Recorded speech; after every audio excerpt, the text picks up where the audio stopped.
اور آئین سے اگر آپ منحرف ہوئے ہیں تو پھر اس کے حوالے سے آئین کا آرٹیکل 6 جو ہے وہ بہت ہی کلیئر ہے۔ ناظرین، آئین کا آرٹیکل 6 کے 1 میں واضح طور پر کہا ہے کہ any person who abrogate or subvert or suspends or holds in abeyance or attempts or conspires to abrogate or subvert, to suspend or hold in abeyance the Constitution by use of force, of show of force, or by any other constitutional means shall be guilty of high treason۔ اب اس کے بعد یہ مختلف چیزیں ہیں کہ کیا کیا ہائی ٹریزن میں آتا ہے۔ یعنی ہائی ٹریزن کا مطلب یہ ہے کہ سنگین غداری، یعنی آپ نے جہاں آئین سے انحراف کیا وہاں آئین کا آرٹیکل 6 آپ کے سر کے اوپر آ گیا۔ تو بہرحال اس وقت جو ہے وہ یہ بھی ابصار عالم صاحب سے تھوڑی دیر پہلے بات ہو رہی تھی، تو وہ کہہ رہے تھے کہ جی جنرل فیض جو ہے وہ ڈپٹی آرمی چیف بنے ہوئے تھے اور جو ہے وہ ڈپٹی پرائم منسٹر کے اختیارات بھی انجوائے کر رہے تھے، اور وہ اور کرنل لیاقت اور جو ہے وہ اپنا کیا نام ہے اس کا بریگیڈیئر عرفان رامے، یہ تو فرعون بنے ہوئے تھے اور پیمرا کو اپنی مرضی کے مطابق چلانے کے لیے دھمکیاں دی جاتی تھیں اور بالآخر مجھے نوکری سے ہاتھ دھونے پڑے اور پھر گولی بھی کھانی پڑی۔ جی ناظرین، یہ ہیں وہ کردار، یہ جو انہوں نے عمران خان ہے، کیوں ڈر کیوں ہے؟ جنرل فیض ہے، ڈر کیوں ہے؟ ان کو اس لیے ڈر ہے کہ یہ سب کچھ خود کر چکے ہیں، ان کو پتہ ہے کہ کس کو کس طرح مارنا ہے، اینتھراکس کس کے جوتوں میں ڈالنا ہے، کس مرض کی آڑ میں کس کو مارنا ہے، جسٹس وقار سیٹھ کو کس طرح مارنا ہے۔ اور جب یہ خود یہ معاملہ فیض آباد دھرنا اور اس کے بعد جب یہ معاملات نمٹ گئے تو پھر خادم رضوی صاحب کو کرونا کی آڑ میں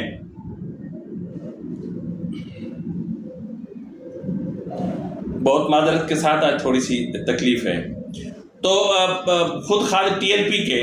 خادم حسین رضوی صاحب کو کس طرح کرونا کی آڑ میں جان سے مار دیا گیا، کس طرح نواز شریف کو مارنے کی کوشش کی گئی،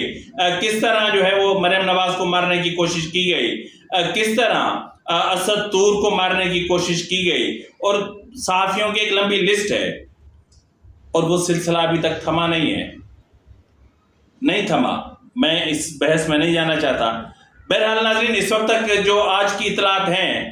جو سپریم کورٹ کی جو آبزرویشنز تھیں وہ جی ایچ کیو میں لائیو دیکھی جا رہی تھی، آئی ایس آئی کے ہیڈ کوارٹر میں بھی لائیو دیکھی جا رہی تھی، اور آرمی چیف بھی جو مطلب چل رہے تھے ٹکرز اور جو بھی چیزیں تبصرے وہ ان کو باریک بینی سے سن رہے تھے۔ اور یہ بھی اطلاعات ہیں کہ اسٹیبلشمنٹ نے یعنی اس فیض آباد دھرنے میں جتنے بھی جو ملوث افسران تھے ان سب کی سرپرستی سے انکار کر دیا ہے۔ ان کو کہا کہ جی آپ خود عدالت جائیں اور جو بھی کانسیکوینسز ہیں ان کا سامنا آپ خود کریں، ہم نہیں کریں گے۔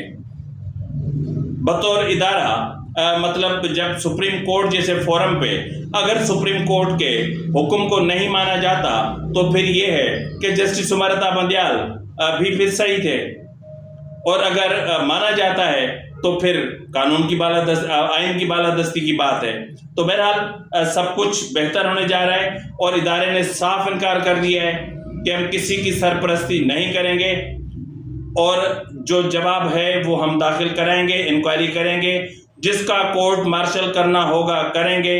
اور جس پر جتنا جرم ثابت ہوگا اس کو اتنی سزا ملے گی۔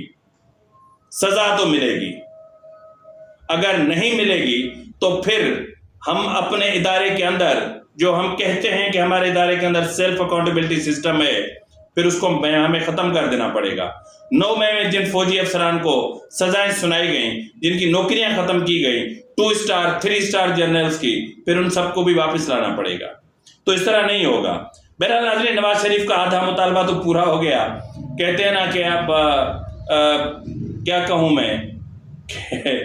نہیں کہہ رہا، بس وہ اچھی چیز نہیں ہے۔ تو بہرحال نواز شریف نے جو مانگا پہلے تو اس پر دباؤ ڈال کے اسے دستبردار کروایا گیا، لیکن اب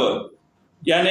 نواز شریف تو 2 جنرلز کی بات کر رہا تھا، یہاں تو پوری کی پوری لاٹ لپیٹ میں ہے، پورا جتھا لپیٹ میں ہے، جنہوں نے آئین کے ساتھ مذاق کیا، آئین کو مذاق بنایا۔ آئین ہے،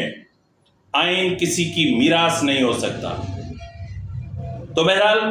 یہ بھی جہاں اس طرف ہم جا رہے ہیں اسٹیبلشمنٹ کے میں صفائی کی بات کر رہے ہیں، جب اسٹیبلشمنٹ میں گریٹ ریسیٹ پروگرام کی ہم بات کر رہے ہیں تو وہاں پر ہمیں سپریم کورٹ میں بھی گریٹ ریسیٹ پروگرام نظر آنا چاہیے۔ وہ کرپٹ ججز جنہوں نے کرپشن کی انتہا کی، جنہوں نے آئین کے ساتھ مذاق کیا، اور آئین کبھی کبھی آتا تھا ان کے دروازے پر دستخط دینے، لیکن یہ جو منصب منصفی پر بیٹھے ہوئے تھے ان کو سنائی نہیں دیتا تھا۔ بار بار آئین ان کے دروازے پہ دستک دیتا تھا لیکن یہ نہیں سنتے تھے، کیونکہ یہ فرعون بنے ہوئے تھے، یہ خدا بنے ہوئے تھے زمین کے، معاذ اللہ۔ یہ سمجھتے تھے کہ جس کرسی پہ ہم بیٹھے ہیں یہی ہماری ہے کرسی، تا حیات ہماری ہے۔ تو بہرحال جو ہے وہ ججز نے جس طرح کرپشن کی ہے، ذوالفقار علی بھٹو کا کیس یا ان کا جو ریفرنس ہے وہ بھی ریٹرائل ہونا چاہیے۔ ذوالفقار علی بھٹو جیسے عظیم لیڈر کے اوپر جو ایک قاتل کا دھبا لگا ہوا ہے وہ مٹنا چاہیے،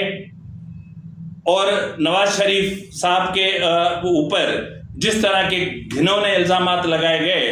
وہ دھبے بھی مٹنے چاہیے۔ عدلیہ میں گریٹ ریسیٹ پروگرام ایکٹیو کر دیا جانا چاہیے، اور کرپٹ ججز جنہوں نے پلاٹوں زمینوں پر قبضے کیے، جنہوں نے ٹرکیں منگوائیں اور جنہوں نے ہائی روف منگوائیں اور جنہوں نے بڑی بڑی گاڑیاں منگوائیں اور ان کے ڈگیوں میں سے مال نکلوائے، اور جنہوں نے جو کچھ کیا وہ سب ان کے پیٹ سے نکلنا چاہیے۔ پھر ہم سمجھیں گے کہ اصل معنی میں احتساب اس کو کہتے ہیں۔ تو فی الوقت کے لیے اتنا ہی، اگلے پروگرام میں ملتے ہیں، تب تک کے لیے اجازت دیجیے، اللہ حافظ۔